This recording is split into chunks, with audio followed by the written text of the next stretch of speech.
welcome back to the garage. If this is your first time visiting my channel, please go ahead, click on subscribe, and also click on that bell to receive all the updates and activities on my channel. All right, today is Sunday, it's March 27th, pretty much the end of the snowmobiling season.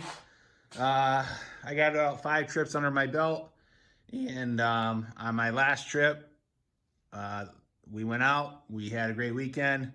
It was myself, my wife, my buddy Mike and his wife, and we came home, and 2 days later, we all came down with COVID. We all tested positive for COVID, and so we were all double vaccinated. Mike was triple vaccinated, and even though we were vaccinated, we all came down with COVID pretty much on the same day. So yeah, so that was fun. That's pretty much cut the end of our riding season short, and pretty much ended our season, even though there was snow. Couldn't really go out because we were sick, and honestly, I felt like shit. So just been staying at home and doing whatever. So I'm on the last video, the fate of the 98. That sled has been sold.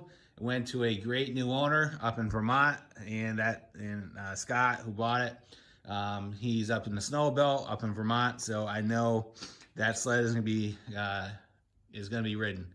So, like I said, if I didn't make myself perfectly clear why I was selling that sled, I also had the 92 for listed as well, just because, those sleds are designed for local riding, and there's no snow. So if they're gonna be sitting in the shed, not be used for years, multiple years on end, it's time to move them on and, have them out there for somebody to use them.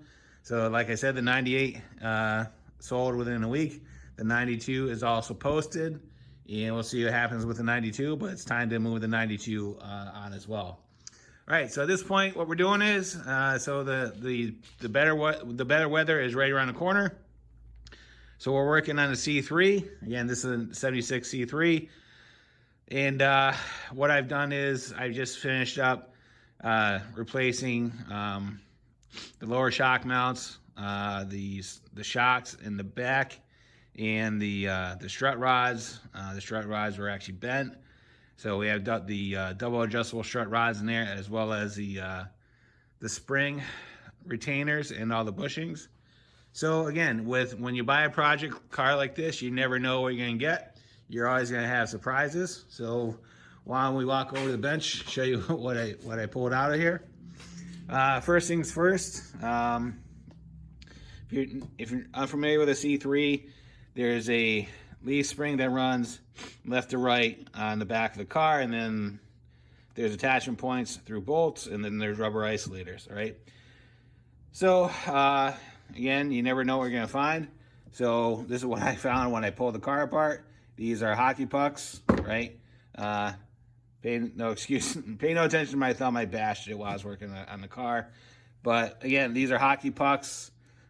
These are definitely not supposed to be in there, and these are completely trashed, so rip those out of there. Also had a set of air shocks that were completely garbage, so we replaced those as well with some Bilsteins. And also we went ahead and replaced the strut rods, right? And the reason I replaced them, and as you can tell, they're bent. And the reason why they're bent is it was an acceptable practice when you do an alignment on the rear end. If you didn't want to mess with the cam bolts, people would bend the strut rods. And the strut rod is basically it's tied into the control arm on the trailing arm, and depending on how short or long the arm is, it'll basically affect the camber on the wheel. It will be either positive or negative. So what people would do, was actually very common. They would actually bend these rods to basically get them into tolerance, and over time, it's really not good for it. And then they're just shit, right? So when you're working with a car like this, you're always gonna run into challenges, and you have to come up with creative ideas, right? So the way these things attach to the car, basically the top of them attached to a point on the bulkhead on the rear, and then these pass through the trailing arm through what they call a shock mount. And if you're watching this video, you're probably trying to fight with trying to get them out of the the trailing arm. And despite, you know, the videos that you do see on YouTube, you know, they're just supposed to come out with a hammer. I can tell you, they don't. And the reason why is, so this is actually a strut rod, or a shock mount. I actually cut it in half, and I'll show you in a minute. But so if you can picture this shock mount, it goes through this bushing, and then it's tied into the trailing arm of the car. And what happens is they get C's in there, and they are a press fit. So what you're supposed to be able to do is tap them out with a hammer, like a 3-pound or a 5-pound mini sledge, and they're supposed to come out. Well, as you can imagine, after about 46 years of driving on the road and salt and corrosion and whatever, what will happen is those shock mounts will actually get fused to the split bushing inside the into the strut rod, and they don't come out. And no matter what you do, they won't come out.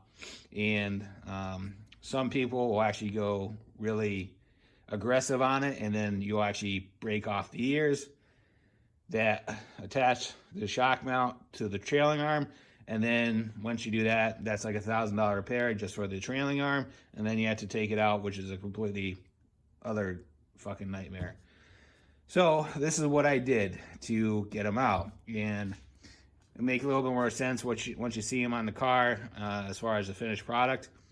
All right, so we're underneath the car. This is what I'm talking about. New shocks, and those are the lower shock mounts that are tied back into a couple ears, back into the trailing arm.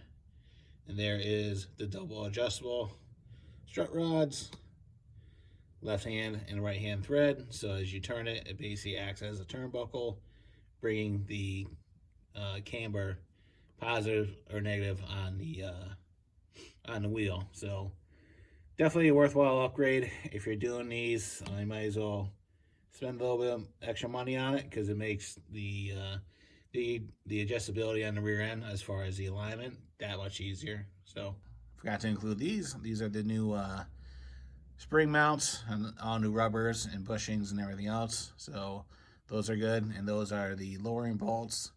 So they're approximately about 1 inch longer than the stock ones, which will result in dropping the rear end about inch and a half. So no more hockey pucks.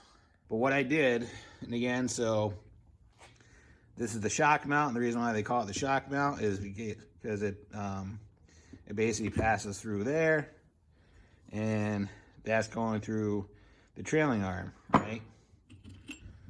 So what I did to get these out, because even though I cut the strut rod, right, so I could then get access to the bushing and the bearing to split it and to loosen it up against the mount, they still won't come out. So basically, I had all this stuff removed, and no matter what I did, I couldn't get it out. So what I did was I cut the L portion of the shock mount off, right? So that was removed, so that was still in the car. And then what I did is I just took my ball joint press and I put it on there, and basically I used that to drive it out. And I drove it out, came right out relatively easy. And doing it that way instead of using a 5-pound sledge and possibly breaking the ears off, no damage. So, and that's one of those things when you're working on something, you really want to, you know, keep your expenses to a minimum. And just by thinking smarter and not going at it like with your inner caveman and beating things for no reason. So once I did that, it came right out, and then I was able to put everything back together. So what I just did is, and the car is going to go for a 4-wheel alignment once I'm done with it. But what I did is, I had everything assembled. I dropped the car, and basically I rolled it left, I rolled it forward, and I rolled it back. And then what I noticed was, and this was on both sides, the camber on the wheel was actually negative. It was actually tilted in. So what I did is I jacked the car back up, and I basically shortened the strut rods on both sides, which in turn makes them shorter, and then it pulls the wheel in. So if you look at it now, it looks like it has some positive camber, but that's only because the car is up on jack stands. Once the car drops, it'll actually probably be pretty close to almost zero negative and zero positive, but it's gonna be a lot better than what it was, and we'll go from there. So yeah, we're making progress on the C3. Again, just a lot of little things. Last summer, I went ahead and replaced all the bushings and the control arms and the shocks in the front end, and I also, when I replaced the spring dampeners and the mounts and everything else, I actually purchased the longer ones. So we dropped the stance in the rear, and so what we're gonna do is, even though I replaced the shocks in the front, I want to also drop the ride height in the front as well, because right now, like I said before in the last video, it's kind of up in the air. So what we're gonna do is we're gonna buy adjustable coilovers from QA1. We're gonna drop the front end to make, to correct the rake on it. So yeah, and so yeah, we're making progress on the C3. As far as snowmobiling stuff, got some stuff on the Axis and the Adventure. I'm actually gonna be proactive this year. I'm actually gonna do all my maintenance in the spring before I put them away. Fuel filters, chain case fluid, and everything else. Because on the Axis, I had an issue with it this season, where if I was going up a hill and I was doing like 75, 80 miles an hour, it would just cut off, almost like it was a fuel cut off. But on flat trails, there would be no hesitation. So I think what's going on is I have an issue in the fuel tank where I'm pulling air in from somewhere. So it's either a bad sock or a split in the line. So we got to figure that out. So we're going to bring that in probably in a couple weeks and go from there. All right, guys, I hope everybody had a great season. I know up in the Northeast, it was up and down pretty much for 3 or 4 months. We would have a ton of snow, then a shitload of rain, and then a warm-up, and then a snowstorm, and then a warm-up, and then rain, and everything else. And it was one of those things where you had to ride whenever they got snow. So, but yeah, so that's what's going on. If there's any comments, questions, concerns, go leave them in the comments box. I'll get back to you as soon as I can. And as always, thanks for watching and have a great day. See ya.